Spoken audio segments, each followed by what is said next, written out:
வேலைக்கு போறதே தருதரம். வேலைக்கு போகணும்னு நினைக்கிறதே மிகப்பெரிய மோசமான லூசுத்தனமான தருதரம் பிடிச்ச புத்திங்க. என் சீடர்கள் இன்னொருவருக்கு வேலை செய்யக்கூடாது. என் பக்தர்களுக்கு இது நான் அளிக்கும் குருவாக்கு. தூக்குமாட்டி தொங்கினா கூட 10 நிமிஷத்துல 5 நிமிஷத்துல உயிர் போயிடும். இன்னொருத்தனுக்கு வேலை செஞ்சுட்டு இருந்தீங்கன்னா வாழ்க்கை முழுக்க தூக்கில தொங்கிட்டு இருக்கிறதுங்கய்யா. சாகாம தூக்கில தொங்கிட்டு இருக்கிறது. இந்த தருதரம் பிடிச்ச ஸ்கூலுக்கு எல்லாம் அனுப்புறதை விட்டுட்டு ஹோம் ஸ்கூலிங் பண்ண ஆரம்பிங்க. வீணா போன ஸ்கூலுக்கு போய் அங்க பியர் பிரஷர்ல அந்த ஈகோ சிஸ்டத்துல மாட்டிக்கிட்டு நாசமா போகுதுங்க. தேவாரம் திருவாசகம் படிச்சா வேலை கிடைக்குமா? வேலை கிடைக்கிறது ரெண்டாவது பட்சம், வாழ்க்கை கிடைக்குங்கய்யா. எந்த வேலைக்கு சென்றாலும் பிரில்லியண்டா இருந்து ஆக்சுவலா வேலைக்கு போறதே தருதரம்.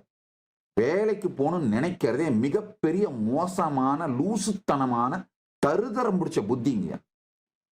நம்முடைய வாழ்க்கையை நாம் உருவாக்கிக்க முடியுங்க. நீங்கள் உங்கள் கனவுகளை நிறைவேற்றுங்கள், இல்லை என்றால் வேறு எவனாவது உங்களை வேலைக்கு எடுத்து அவன் கனவை நிறைவேற்றி கொண்டிருப்பான். என் சீடர்கள் இன்னொருவருக்கு வேலை செய்யக்கூடாது. என் பக்தர்களுக்கு இது நான் அளிக்கும் குருவாக்கு. உங்க வாழ்க்கையை நீங்க பில்ட் பண்ணிக்க முடியுங்கய்யா. இந்த காலத்துல போய் இன்னொருத்தருக்கு வேலை செஞ்சுட்டு இருக்கிறதெல்லாம் என்ன சீப்பான தேர்ட் ரேட்டான அவுடேட்டட் லைஃப் ஸ்டைலு. தூக்குமாட்டி தொங்கினா கூட 10 நிமிஷத்துல 5 நிமிஷத்துல உயிர் போயிடும். இன்னொருத்தனுக்கு வேலை செஞ்சுட்டு இருந்தீங்கன்னா வாழ்க்கை முழுக்க தூக்கில தொங்கிட்டு இருக்கிறதுங்கய்யா. சாகாம தூக்கில தொங்கிட்டு இருக்கிறது. உங்கள் வாழ்க்கையை நீங்கள் கட்டமைத்துக் கொள்ளுகின்ற வாழ்க்கையை வாழுங்க. Be your own pass. எப்ப பார்த்தாலும் தேவாரம் திருவாசகம் படிச்சா திருப்புகள்லாம் படிச்சா வேலை கிடைக்குமா? வேலை கிடைக்காது. ஆயிரக்கணக்கான பேருக்கு வேலை கொடுக்கிற ஒரு நாடை செஞ்சு வைப்ப. அதான் ஆயிரக்கணக்கான பேருக்கு வேலை கொடுக்கிற ஒரு ஆர்கனைசேஷன் பண்ணி வைப்ப, ஒரு நாட்டை செஞ்சு வைப்ப. நல்லா புரிஞ்சுக்கோங்க. நீங்க நாசமா போயிருந்தாலும் பரவாயில்ல, போயிட்டு போகுது. உங்க குழந்தைங்களுக்கு சின்ன வயசுல இருந்தே கொஞ்சம் தேவாரம் திருவாசகம் உபனிஷத் சூக்தங்கள் மெமரைஸ் பண்ண வைங்க.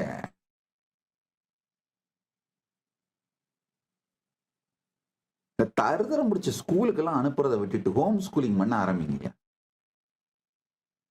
வீணா போன ஸ்கூலுக்கு போய் அங்க பியர் பிரஷர்ல அந்த ஈகோ சிஸ்டத்துல மாட்டிக்கிட்டு இந்த பசங்க அதே மாதிரி அந்த மற்ற பசங்க பண்ற மாதிரியே எல்லா பழக்கத்தையும் கத்துக்கிட்டு நாசமா போகுதுங்க. என்னுடைய பக்தர்கள் எல்லாம் தெரிஞ்சுக்கோங்க. அவங்க ஊர்ல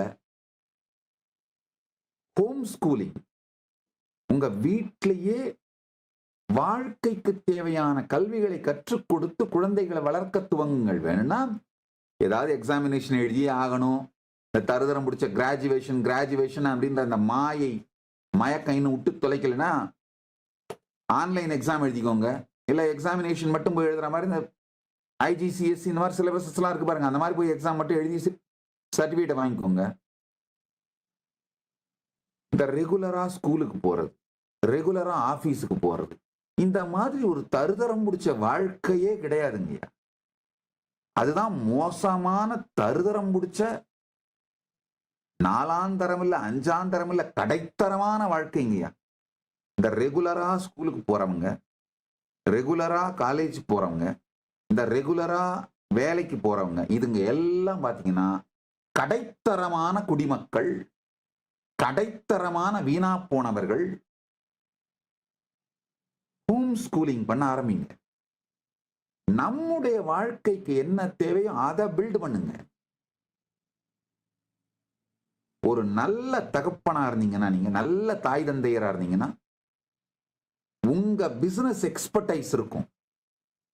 அதை உங்களுடைய குழந்தைங்களுக்கு டிரான்ஸ்மிட் பண்றதுக்கு என்ன மாதிரியான நாலேஜ் வேணுமோ, இப்பெல்லாம் ஏஐ வந்துருச்சுங்கய்யா. யூடியூப், ஏஐ, சோசியல் மீடியா, எல்லா விதமான நாலேஜுமே எக்ஸ்பர்டைஸுமே டெமோக்ரட்டைஸ் ஆயிடுச்சுங்கய்யா.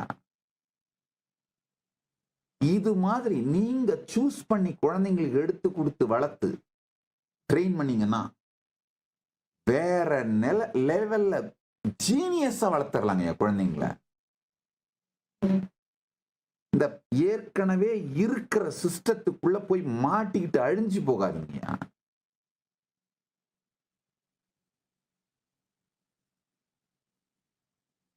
நான் சொன்னா எல்லாரும் கேட்பாங்களா எனக்கு தெரியாது. கேட்கிறவங்களுக்காக சொல்றேன், அவ்வளவுதான்.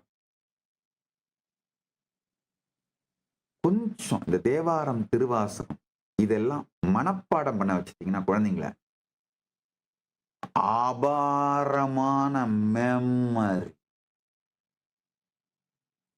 அபாரமான மெமரியும் மனசுல சித்தம் கலங்காம மெமரியை ரிட்ரீவ் பண்ற இந்த கெப்பாசிட்டியும் பலாயிரம் பேருக்கு வேலை கொடுக்கிற வாழ்க்கை தன்னைத்தானே அமைத்துக் கொள்ளுகின்ற அறிவு ஆற்றலாக வெளிப்படுங்கயா.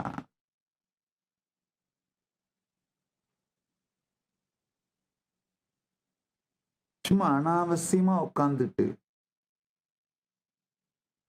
46 மினிஸ்ட்ரி நடத்துறீங்க. அத்தனையும் இந்த ஒத்த பிரெயினுக்குள்ளதான். தனியா கம்ப்யூட்டரோ, தனியா நோட்ஸோ, தனியா பேப்பரோ, தனியா ஃபைல்ஸோ. எனக்கு அசிஸ்ட் பண்ற அந்தந்த மினிஸ்டர்ஸ் பெரிய பெரிய ஃபைல்ஸ் எடுத்துட்டு வருவாங்க. நான் கேட்கிற கேள்விங்களுக்கு பதில் சொல்றதுக்கு மட்டும். நான் ஒரு நாள் அந்த ஃபைல்ஸை புரட்டி பார்க்கறதோ, இல்ல கம்ப்யூட்டர் திறந்து டேட்டாஸை பார்க்கறதோ, இன்ஃபர்மேஷன்ஸை பார்க்கறதோ, வெறும் பிரெயின் தான். இதுக்கு ஒரே காரணம், சின்ன வயசுல தேவாரம், திருவாசகம், திருப்புகழ், வேதங்கள், உபனிஷதங்கள் இதெல்லாம் ரொம்ப முழுசாலாம் சொல்ல வரலைங்க. நான் ஒன்றும் அப்படியே உங்க வாழ்க்கையே அதுக்கு தியாகம் பண்ணி மொத்தமா பெரிய பண்டிதராவுங்க அப்படின்லாம் சொல்ல வரலைங்க. கேஷுவலா, ஆனா ஸ்ரத்தையோட ஒன்னும் நீங்க கத்துக் கொடுங்க. கத்துக் கொடுக்க முடியலன்னா உங்க குழந்தைங்களுக்கு யூடியூப்பை போட்டாவது கத்துக் கொடுங்க.